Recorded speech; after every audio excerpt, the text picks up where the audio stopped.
Here we are in the final part of our school selection series. In this 6-part series, we've taken you through 6 different factors to evaluate as you select your target MBA programs.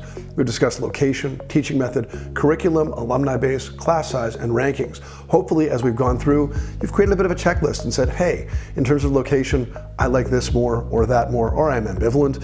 In terms of class size, I like this more, I like that more, or I'm ambivalent. And at the end of this entire process, hopefully you'll be able to look at that checklist and say, okay, I've got a list of 4 things that are important to me. I'm going to try to solve for those 4 things to the best of my ability. You may get 3, you may not get all 4, but in doing so, you're going to create the best opportunity for yourself to find the right fit for you. So let's go through this last one, rankings. And it's much talked about, and we're going to try to be as balanced as possible about this. If you're applying to business school, you surely have checked out a list of the best business schools. But how important should rankings be in your school selection process? We would argue that rankings should be taken with a grain of salt. You should have a healthy dose of skepticism when you look at them. Rankings can fluctuate dramatically from year to year, and they can fluctuate across publications even. Let's start with some quick background on business school rankings. Publications have released MBA rankings since the 1960s. Bloomberg Businessweek was an early publisher and has been influential for years. The Economist also published rankings for many years, but announced recently they no longer will. That also leaves Fortune, which debuted in 2021, the Financial Times, which has long been considered the best source for comparing international programs, and US News and World Report. It's pretty exhaustive. A final source for rankings is Poets and Quants, which creates a popular composite ranking of all of those other rankings. That's a lot to take in. You're not alone if you're overwhelmed by all these sources, and it illustrates one key point. Knowing which ranking source to trust is hard, especially when you see significant differences across rankings. Take, for example, Dartmouth Tuck. According to US News and Forbes, Tuck is ranked number 6, yet Fortune ranks it number 11. So when we hear applicants say they only want to apply to top 10 schools, does that exclude Tuck, or is Tuck in?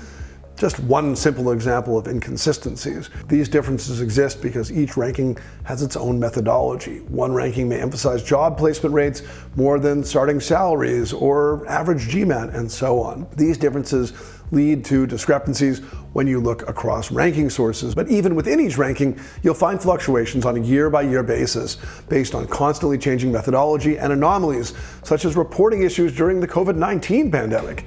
Can an MBA program really change so much in 1 year that it's 5 one year and 15 the next? It is kind of a little bit silly. Keep in mind that as you progress in your career, your school's rankings and prestige may actually change, so what you're buying now may be different later. That's why rankings should provide some very basic context for your school selection, but please resist the temptation to choose schools based on rankings alone, and some people actually do that. We believe that rankings do not fully capture the nuances of a school's reputation. For instance, schools' reputations vary by industry, so we suggest that you also look at rankings through the lens of your career goals.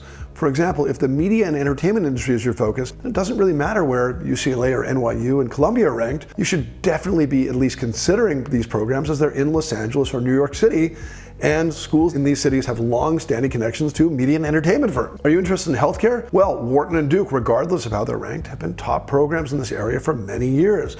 Instead of relying on rankings, if you have a clear idea of your desired post-MBA role, look for programs that actually send students into those roles. Another factor to consider as you look at rankings is your desired geography.